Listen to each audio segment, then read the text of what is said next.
వైసీపీలో ఎందుకు ఏం జరిగింది? అంత పెద్ద గాయం మీకు ఏమైంది? జగన్మోహన్ రెడ్డి గారితో 2019 ముఖ్యమంత్రి అయిన తర్వాత అనేక రకాలుగా దూరం పెరిగిన పరిస్థితి.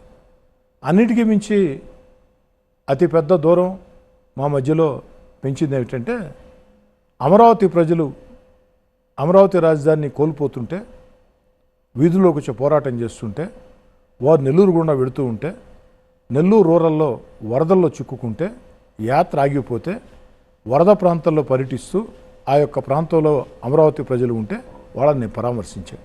అది మానవత్వంతో చేసిన పని. ఆ దారిని వెళుతూ ఉన్నా నేను. ఆ దారిని వెళుతూ ఉన్నా. వారు అక్కడ ఉన్నారు, వరదల్లో చిక్కుకున్నారు. మా ఇక్కడ వరదలు ఉన్నాయి, రాత్రికి వరదలు ఇంకా ఎక్కువ కూడా వస్తాయి, మీరు మెయిన్ రోడ్లో మండపం ఉంది అక్కడ రండి అని చెప్పని మానవత్వంతో స్పందించా. అది నేను చేసిన పెద్ద నేరం అయిపోయింది.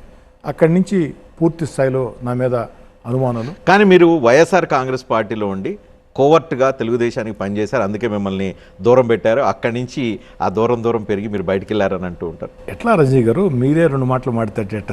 అంటే నేను రెండు ఒక కాయనికి రెండు సైడ్లు ఉంటాయి, నేను రెండు సైడ్లు టచ్ చేయడానికి ట్రై చేస్తున్నా. ఇందాకేమన్నారు మీరు ఎక్కడ ఉన్నా కాస్త అంకితభావం, అంటే మీరు ఆవేశం ఉన్నారు, అంకితభావం అని చెప్పి ఒకే పక్క ఉంటారు, ఎస్టీమ్ పోతారని చెప్పని.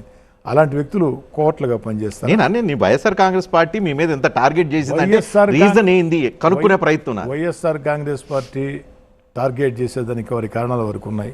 ఏమున్నాయి? వారితో విభేదించా అధికారం ఉన్న వేళ. మీతో పాటు చాలా మంది విభేదించారు. అదే రఘురామకృష్ణరాజు గారిని వేధించలేదా? వైఎస్ఆర్ కాంగ్రెస్ పార్టీ అధికారంలో ఉన్న వేళ పార్లమెంటు సభ్యుల్లో రఘురామకృష్ణరాజు గారు మొట్టమొదటగా విభేదించారు.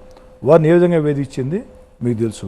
16 నెలల ముందే విభేదించడం కాదు, వీధుల్లోకి వచ్చి పోరాటాలు చేసాం, నిలబడ్డాం, ఎదిరించాం, కలబడ్డాం. కాబట్టి ఆ బాధ, ఆ కోపం వాళ్ళకు ఉంటుంది.